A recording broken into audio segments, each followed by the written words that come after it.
বিকেলবেলায় রেডি হয়ে পড়েছি। বিকেলে যাচ্ছি একটু মায়াপুর ঘোরাঘুরি করার জন্য। নিজের গাড়িতেই যাচ্ছি। এখানে মাসির সাইডে বসে আছে আর আমার মেয়েকে সঙ্গে করে নিয়ে গিয়েছি, কারণ আমার ছেলেকে নিয়ে নিই, ছেলের পড়া আছে, পড়াগুলো নষ্ট করা যাবে না।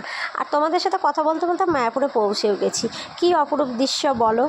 মায়াপুরে গিয়ে বেশি ছবি তোলা হয়নি, কারণ আমি অনেকবার মায়াপুরে গিয়েছি, তাই ভাবলাম তোমাদের সাথে আর শেয়ার করব না। তারপরের দিন সকালে চলে এসেছি শিবনিবাস পুজো দেওয়ার জন্য। আর শিবনিবাসে পুজো দেওয়ার জন্য আমি শাড়ি পরে এসেছি, আর মাসিকেও সেম শাড়ি পরিয়ে দিয়েছি। কালার আমরা একদম ম্যাচিং করে ফেলেছি।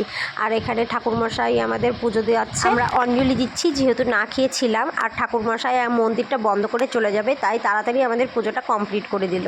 পুজোটা কমপ্লিট করার পর একটা দোকানে গিয়ে দাঁড়ালাম একটু ঠান্ডা খাওয়ার জন্য, যেহেতু সকালে কিছু খাইনি আর প্রচণ্ড গরম পড়েছিল। মেয়ে ঘুমিয়ে পড়েছে, তাই মেয়েকে মাসির কোলে দিলাম। মাসিকে বললাম যে তুই একটু ধরে রাখ, যেহেতু তোর কোলে যায় না, তাহলে একটু ঘুমিয়ে আছে, তুই একটু রেখে দে। তারপর ছেলেকে একটু খাওয়ালাম, আমিও খেলাম, মাসিও খেলো।